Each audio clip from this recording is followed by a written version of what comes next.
السلام علیکم ورحمۃ اللہ وبرکاتہ۔ وعلیکم السلام۔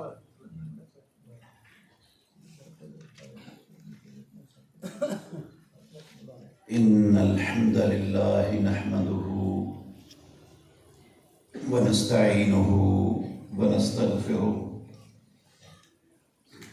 ونعوذ باللہ من شرور انفسنا ومن سیئات اعمالنا، من يهده الله فلا مضل له ومن يضلل فلا هادي له، وأشهد أن لا إله إلا الله وحده لا شريك له، وأشهد أن محمدا عبده ورسوله. أما بعد فأعوذ بالله من الشيطان الرجيم. بسم الله الرحمن الرحيم. قد أفلح من زكاها وقد خاب من دساها. یقیناً کامیاب ہو گیا وہ شخص جس نے اپنے نفس کو پاک کر لیا، اور یقیناً ناکام اور نامراد ہو گیا وہ شخص جس نے اپنے نفس کو زمین میں دھنسا دیا۔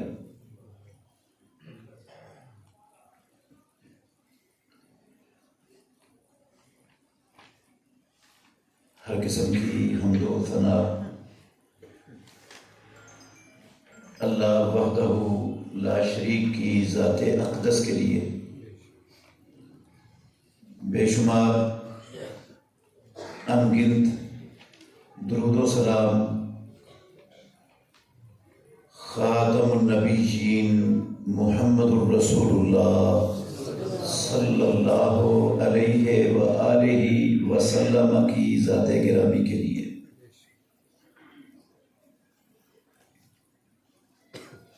عزیز بھائیوں، قابل احترام بزرگوں،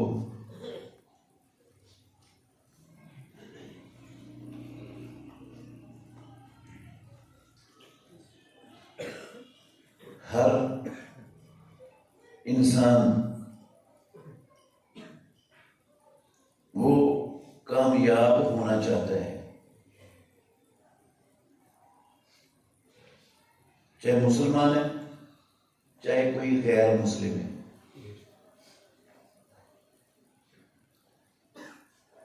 صبح سے لے کر شام تک جس بھاگ دوڑ میں کوئی لگا ہوا ہے نا، اور شام سے لے کر صبح تک جس سوچ میں جس فکر میں وہ رات گزار رہا ہے، آپ اس سے پوچھیں کہ آپ یہ سب کچھ کیوں کر رہے ہیں، تو اس کا جواب یہ ہوگا کہ میں کامیاب ہونا چاہتا ہوں۔ اگر وہ زبان سے یہ جواب نہیں نہ دے گا تو اس کے دل کے اندر یہ بات ضرور ہوگی کہ میں تو یہ سب کچھ کامیابی کے لیے کر رہا ہوں۔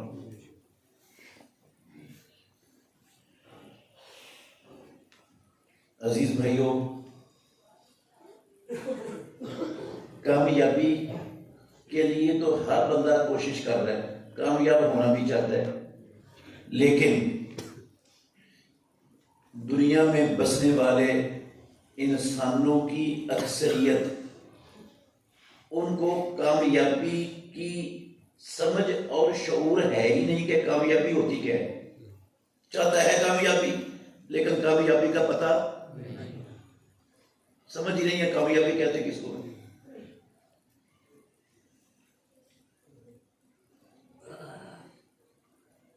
اکثر لوگ دنیا میں وہ کامیابی سمجھتے ہیں کہ جس کام میں میں لگا ہوا ہوں نا، اس کام میں مہارت حاصل ہو جائے، اس کام میں جو میں چاہتا ہوں اس کام کے ذریعے وہ سب کچھ مجھے حاصل ہو جائے، تو میں کیا ہوں؟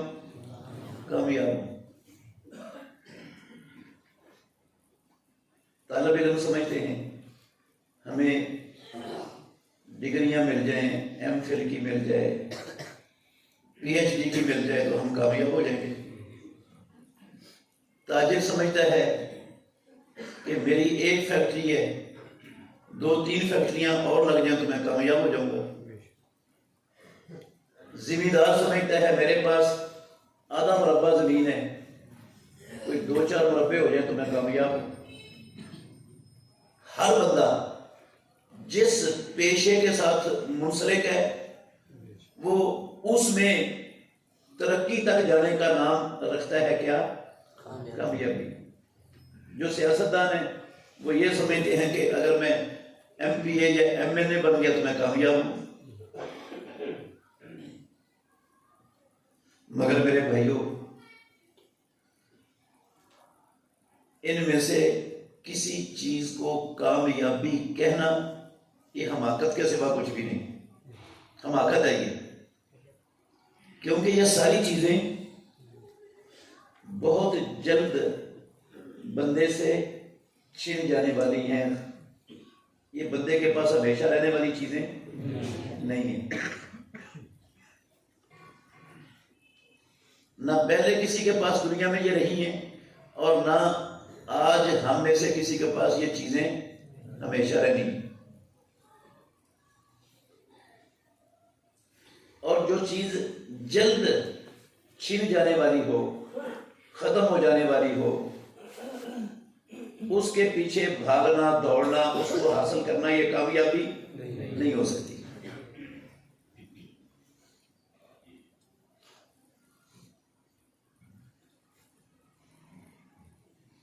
ویسے بھی یہ زندگی ہماری تھوڑی سی ہے، لمبی چوڑی نہیں ہے۔ 100-125 سال سے زیادہ آج کل کوئی نہیں جاتا دنیا میں۔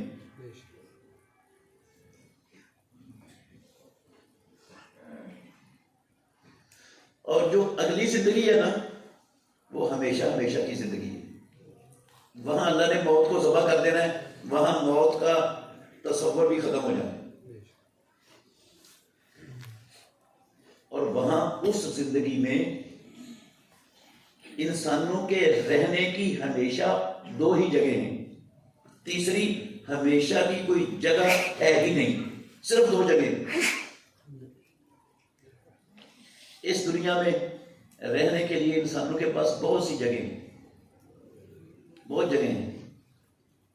آپ خانقاہ میں رہیں، آپ مسافر خانے میں رہیں، آپ سما سٹھا میں رہیں، بہاولپور میں جا کے رہیں، کراچی چلے جائیں، پشاور چلے جائیں، اسلام آباد، لاہور چلے جائیں، سعودیہ چلے جائیں، کسی دنیا کے ملک میں چلے جائیں، رہ سکتے کہ نہیں؟ جگہ ہیں رہنے کی، جہاں مرضی چلے جائیں رہ سکتے آپ۔ لیکن ہماری ہمیشہ والی زندگی کی صرف 2 جگہ ہیں ہمیشہ کی، میرے بھائیوں، یا جنت ہے اور یا جہنم ہے۔ اور ساری دنیا میں بسنے والے انسان ان کی 2 ہی جماعتیں ہوں گی وہاں پر، تیسری جماعت بھی کوئی نہیں۔ فریق فی الجنت و فریق فی السعیر، ایک گروہ جنت میں اور دوسرا گروہ جہنم میں۔ نہ کوئی تیسری جگہ ہے اور نہ کوئی انسانوں کا وہاں تیسرا گروہ ہوگا۔ اور جو جنت میں چلا گیا وہ بھی ہمیشہ وہاں رہے گا، اور جس کو رب نے جہنم میں ڈال دیا اس کو بھی اللہ کہیں گے خلود فلا موت، ہمیشہ رہنا ہے، موت نہیں آئے گی۔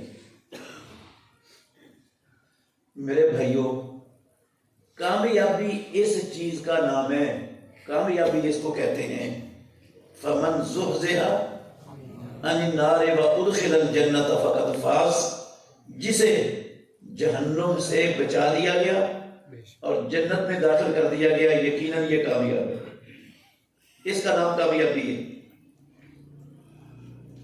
اور یہ جہنم سے بچنا اور جنت میں داخل ہونا یہ صرف خواہشات سے ممکن، آرزوؤں امیدوں سے ممکن نہیں ہے۔ اللہ رب العالمین نے انسانوں کو دنیا میں پیدا کر کے اچھی اور بری راہ دونوں پر چلنے کا اختیار دے دیا، دونوں پر چلنے کا اختیار دیا۔ کچھ چیزیں ایسی ہیں دنیا میں جو ہمارے اختیار میں نہیں ہیں۔ مثال کے طور پر ہم مرد ہیں نا، تو ہم اپنے اختیار سے مرد بنے ہیں یا اللہ نے بنایا ہے؟ ہمارا کوئی اختیار ہے اس میں؟ جو خواتین ہیں ان کا اختیار ہے کوئی؟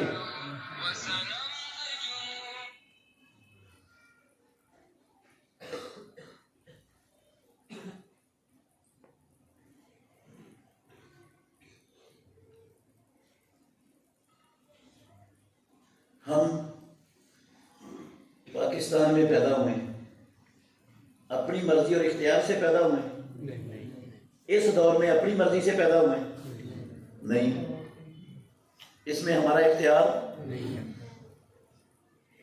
ہم نے فوت ہونا ہے، اپنی مرضی اور اپنے اختیار سے فوت ہونا ہے، اس میں ہمارا کوئی اختیار نہیں ہے۔ ہمیں جو روزی مل رہی ہے، کسی کو اللہ رب العالمین نے وافر روزی دے دی، وافر، کسی کو تنگ دستی والی روزی دی ہے اللہ نے۔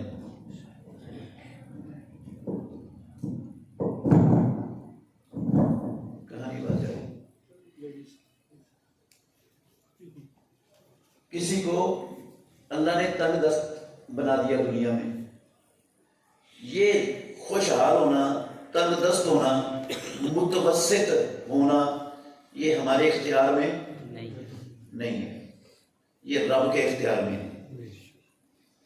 اس نے ہم میں سے ہر شخص کی روزی طے کر دی ہوئی ہے، جو طے کر دی ہے اس کا ایک لقمہ بھی کسی انسان نے چھوڑ کر دنیا سے جانا، اور جو نہیں لکھی رب نے ہمارے مقدر میں، جو مرضی کرنے جہاں مرضی چلے جائیں، جتنی مرضی بہت بھاگ دوڑ کر لیں، جتنی مرضی ڈگریاں حاصل کر لیں، وہ نہیں ملنی۔ ان چیزوں میں ہمارا اختیار نہیں۔ لیکن میرے بھائیوں، ہدایت اور گمراہی، اچھی راہ اور بری راہ، جنت کا رستہ اور جہنم کا رستہ، ان دونوں رستوں پر لا کر مالک الملک نے ہر انسان کو مکمل 100% آزادی دے دی۔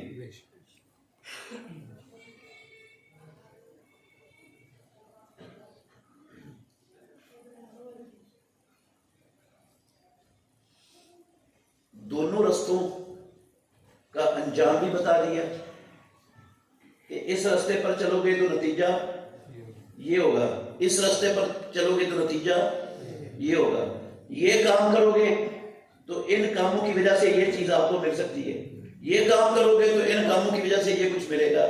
ان دونوں رستوں پر لا کر مالک الملک نے جس طرح ہمیں مرد بنایا ہے، عورتوں کو عورتیں بنایا ہے، ہمیں مالک الملک نے اس دور میں پیدا کیا ہے، اس میں ہمارا اختیار جس طرح نہیں ہے نا، وہاں پر ایسا نہیں ہے، وہاں پر اللہ نے ہمیں اختیار دیا۔ اور انسان میں اچھائی اور برائی دونوں رستوں پر چلنے والے دنیا میں موجود ہیں۔ پروردگار نہ اچھے رستے پر چلنے والوں کو زبردستی چلاتا ہے، نہ برے رستے پر چلنے والوں کو زبردستی چلاتا ہے، نہ ان کو اچھے رستے سے پر چلنے سے روکتا ہے، نہ ان کو برے رستے پر چلنے سے روکتا ہے۔ یہ اللہ نے دنیا امتحان گاہ بنائی۔ اگر وہ اس میں بھی زبردستی کرتا نا تو پھر جنت اور جہنم کا کوئی فائدہ نہیں بچتا تھا، پھر یہ امتحان گاہ رہتی نہیں تھی دنیا۔ میرے محترم بھائیوں، جس شخص نے یہ اپنی تھوڑی سی فانی عارضی زندگی اپنے مالک پروردگار کو پہچان کر اس کے نازل کردہ دین کے مطابق اس کے نبی کے طریقے پر گزار دی، وہ کیا ہو جائے گا؟ جنت میں چلا جائے گا، وہ کامیاب ہو جائے گا۔ اور جس نے اللہ رب العالمین کو نہ پہچانا، اللہ کے نبی محمد الرسول اللہ صلی اللہ علیہ وسلم پر نازل ہونے والے دین کو نہ سمجھا، اس پر چلنے کی کوشش نہ کی، تو یقیناً وہ کیا ہو جائے گا؟ ناکام ہو جائے گا، فیل ہو جائے گا، وہ جہنم کے راستے کو اختیار کر لے گا۔ تو کامیاب کس نے ہونا ہے؟ قد افلح من زکاہا، اس نے کامیاب ہونا ہے جس نے اس نفس کو نفس کی خواہشات سے ہٹا کر، شیطان کی خواہشات سے، اس کی مرضیوں سے بچا کر اپنے رب کی مرضی پر، نبی کے طریقے پر اپنے نفس کا تزکیہ کر لیا، پاک کر لیا، وہ بندہ کامیاب ہے، اس نے جانے جنت۔ اللہ نے قرآن اسی لیے نازل کیا ہے، محمد الرسول اللہ صلی اللہ علیہ وسلم کو اسی لیے دنیا میں بھیجا ہے۔ آپ کی ڈیوٹی تھی یہ۔ ابراہیم خلیل الرحمن علیہ السلام، انہوں نے دعا کی تھی نا بیت اللہ تعمیر کرنے کے بعد، ربنا وابعث فیہم رسولا یتلو علیہم آیاتک ویعلمہم الکتاب والحکمۃ ویزکیہم۔ ایسا نبی چاہیے، ایسا نبی بھیج ان میں سے جو ان کا تزکیہ کر دے، ان کو پاک کر دے۔ یہ دعا مانگی ابراہیم خلیل الرحمن علیہ السلام نے اللہ کا حکم مان کر، اور اللہ نے ویسا ہی نبی محمد الرسول اللہ صلی اللہ علیہ وسلم دنیا میں ہمارے لیے مبعوث کر دیا۔ لقد من اللہ علی المؤمنین اذ بعث فیہم رسولا من انفسہم یتلو علیہم آیاتہ ویزکیہم ویعلمہم الکتاب والحکمۃ وإن کانوا من قبل لفی ضلال مبین۔ محمد الرسول اللہ صلی اللہ علیہ وسلم کی بعثت سے قبل لوگ شرک میں لتڑے پڑے تھے، کفر میں درسے پڑے تھے، لوگ ظلم و ستم کی راہ پر چلے ہوئے تھے، سودی لین دین ہو رہے تھے، شراب چلتی تھی، ناحق قتل چلتا تھا، بچیوں کو زندہ درگور کیا جاتا تھا، چوری ڈکیتی لوٹ مار یہ معمولی چیزیں تھیں۔ جس معاشرے کی تزکیے کے لیے، جن کو پاک کرنے کے لیے، جن کو کامیاب بنانے کے لیے اللہ نے محمد الرسول اللہ صلی اللہ علیہ وسلم کو مبعوث کیا، اور یہ تزکیہ کرنے کے لیے مبعوث کیا اور دیا کیا؟ اسلام، قرآن اور محمد الرسول اللہ صلی اللہ علیہ وسلم کی سنت اور حدیث۔ ان دونوں چیزوں سے محمد الرسول اللہ صلی اللہ علیہ وسلم نے ان لوگوں کا تزکیہ کیا، انہیں کفر سے، شرک سے، بد اخلاقی سے، بد کرداری سے، ظلم و ستم کی راہ کو اختیار کرنے سے محمد الرسول اللہ صلی اللہ علیہ وسلم نے ان کو ان ساری علائشوں سے، ساری برائیوں سے، ساری خباثتوں سے توحید سنت سکھا کر، کتاب و سنت کے ذریعے کیا کر دی ہے؟ پاک کر دی ہے۔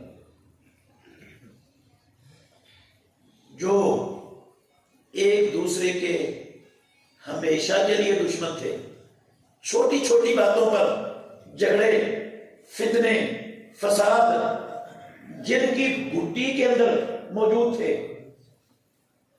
شرک، شراب نوشی جن کی گھٹی کے اندر موجود تھی، محمد الرسول اللہ صلی اللہ علیہ وسلم کے تزکیہ کرنے سے وہ لوگ ان ساری برائیوں کو چھوڑ کر ایسے پکے اپنے نفس کا تزکیہ کرنے والے بنے کہ دنیا میں اس کی مثال نہیں ملتی۔ اللہ کے نبی نے ان کو شرک سے بچا کر توحید سکھائی، توحید کی تعلیم دی۔ توحید سیکھنے کے بعد میرے محترم بھائیوں، اس قدر وہ پختہ ہوئے، اس پر اس قدر پختہ ہوئے شرک سے، اس قدر انہوں نے اپنے آپ کو بچایا کہ جس چیز کے متعلق شرک کا معمولی سا شائبہ بھی تھا نا، اس کی بھی جڑ کاٹ کے رکھ دی، اس کی بھی جڑ کاٹ دی انہوں نے، جس کے متعلق معمولی سا شائبہ بھی ہو سکتا۔ یاد ہے نا فاروق اعظم عمر بن الخطاب رضی اللہ تعالیٰ عنہ، اللہ اکبر، حجر اسود کو بوسہ دے رہے ہیں، پتھر کو بوسہ دے رہے ہیں، اور کیا کہہ رہے ہیں؟ انی لأعلم انک حجر، اے حجر اسود مجھے معلوم ہے تو ایک پتھر ہے، لا تضر ولا تنفع، تو کسی کو نفع نہیں دے سکتا، کسی کو نقصان نہیں پہنچا سکتا، نقصان سے بچا نہیں سکتا، کچھ بھی نہیں ہے تو۔ لولا رأیت رسول اللہ صلی اللہ علیہ وسلم یقبلک ما قبلتک، اگر میں نے خاتم النبیین محمد رسول اللہ صلی اللہ علیہ وسلم کو تجھے بوسہ دیتے ہوئے نہ دیکھا ہوتا، میں کبھی بھی بوسہ نہ دیتا۔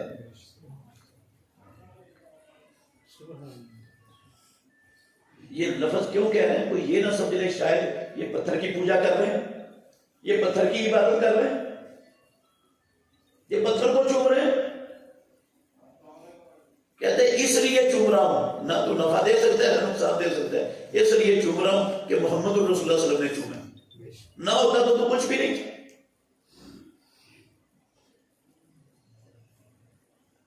اللہ اکبر۔ صحابہ رضوان اللہ علیہ مجمعین،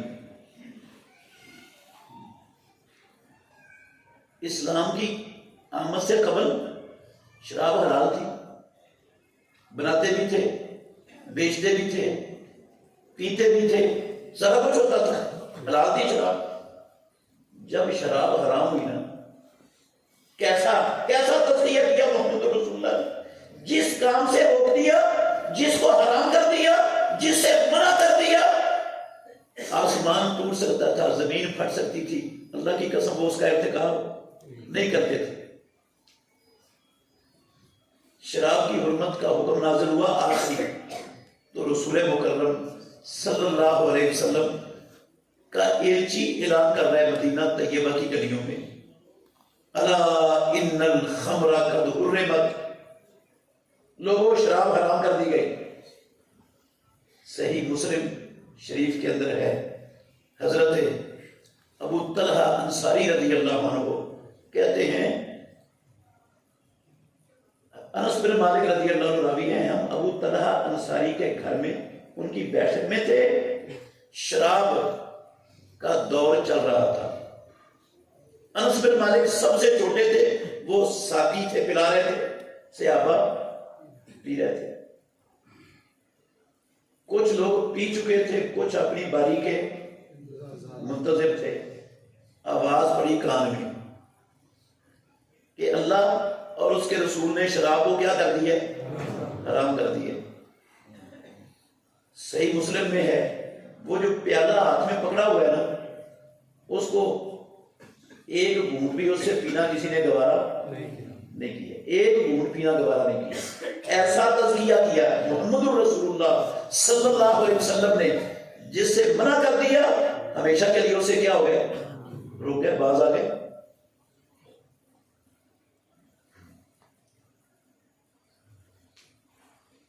شراب بہا دی لوگوں نے، مٹکے توڑ دیے۔ مدینے کی گلیوں میں شراب اس طرح بہ رہی تھی جس طرح برسات کے موسم کے اندر بارش کا پانی بہ رہا ہوتا۔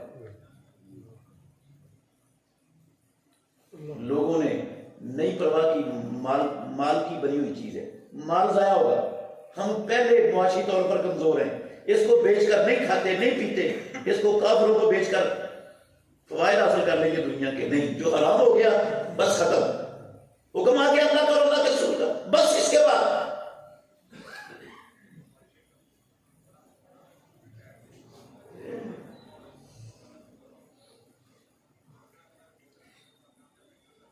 آپ نے سنا ہوا ہے حضرت مرثد بن ابو مرثد الغنوی رضی اللہ تعالیٰ عنہ مسلمان ہو گئے، بڑے دلیر تھے، بڑے جری انسان تھے، بہادر تھے بڑے. محمد الرسول اللہ صلی اللہ علیہ وسلم نے ان کی ڈیوٹی لگا دی کہ مشرکین مکہ کی قید میں جو مسلمان قید ہیں ان کو تو نے چھڑا کے لانا. یہ ایسا جری اور بہادر بندہ ہی ایسا کام کر سکتا تھا. وہ جاتے قیدیوں کو اٹھاتے وہاں سے نکالتے کندھوں پر بٹھا کر لاتے، دور لا کر ان کی بیڑیاں توڑتے اور پھر ان کو مدینہ پہنچا دیتے.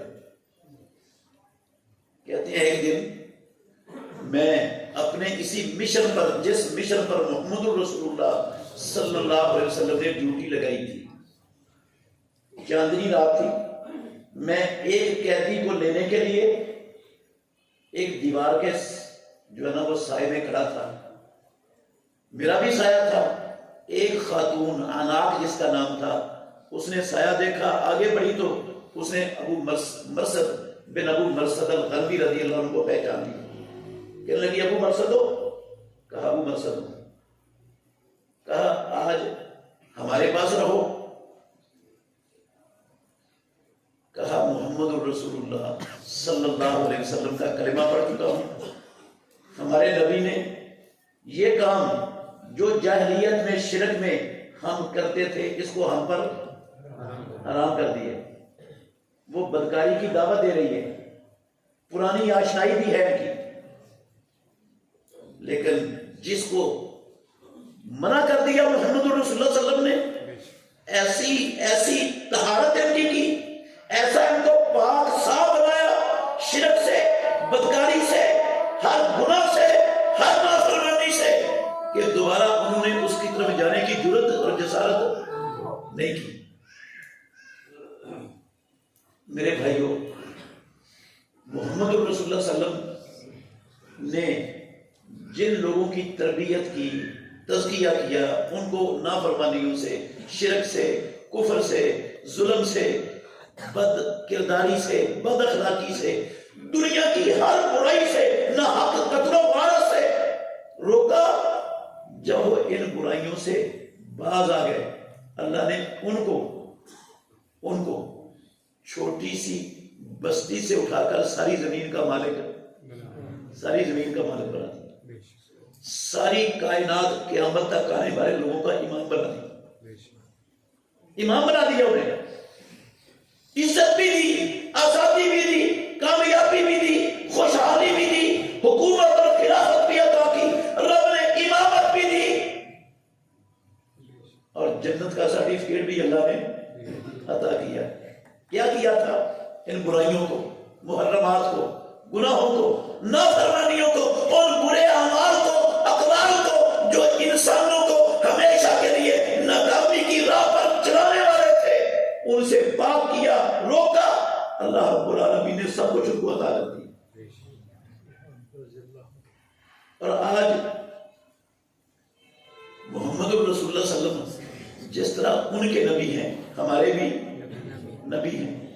قرآن جس طرح ان کی کتاب ہے، ہماری بھی اسی طرح کتاب ہے.